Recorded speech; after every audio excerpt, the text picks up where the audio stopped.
I definitely had to hit the weights a little harder and get myself back in some playing shape. And I quickly realized I wasn't 18. I had a few more aches and pains than I remembered, and we had 600 guys come try out for the football team. And a lot of these guys, they had to be 18 and older, and so a lot of them, some of them were in college, some of them played pro, some of them played arena football, some played big-time college football, but pretty much all of them, their career ended with an injury. And so this was a chance for them to come back and kind of put the pads on again. And I got to know a lot of these guys, and they thought, well, this is going to be, Hollywood, movies, glamour, and little they know they were going to be having 2-a-day practices, and then when we start shooting, it's from 5 p.m. to 5 a.m., and you're playing 12 hours straight and half-hour, dinner break, and, their tongues were hanging out of their mouth, and so was mine, to be honest with you.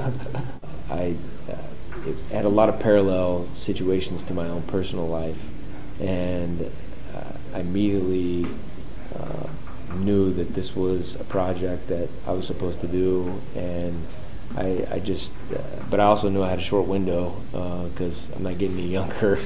And so, and Don had such an interesting take on, I think that's why the project had a hard time getting made, and different companies tried, because, to cover a 20-year time gap, and, have one character, or do you have two characters and two different actors playing, one playing young, one playing old, and so, Don had a great vision for how to execute that, and really showing the taking people on this journey and showing the contrast. So 1 second you're seeing old, and the next second you're back to high school, and really having those contrasts really go heavily against each other, so that you would buy this group of people, because it's not just me, there's a whole group of people that we see a 20-year time gap.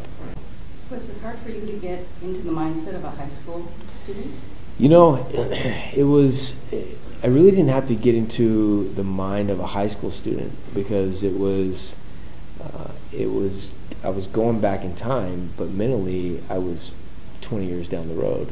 So it's be kind of like me going back to high school today, and physically I was back in my high school body, but mentally, here was this 40-year-old man who was kind of getting to relive this week and change the course of his life. And I think that's why it's really funny during the skinny dipping scene of him showing up and telling him it's a school night, and I'm going to call your parents, and the father, the 40-year-old man, was coming out, and it's like, what are you doing? And she said, what are you doing? And so to me, those are my favorite moments in the movie, is that little section, because it's we quickly remember, even though he's back in high school, mentally he's a 40-year-old man. So I think those contrasts, Don did a really good job with the comedic aspects and layering those in during the right times.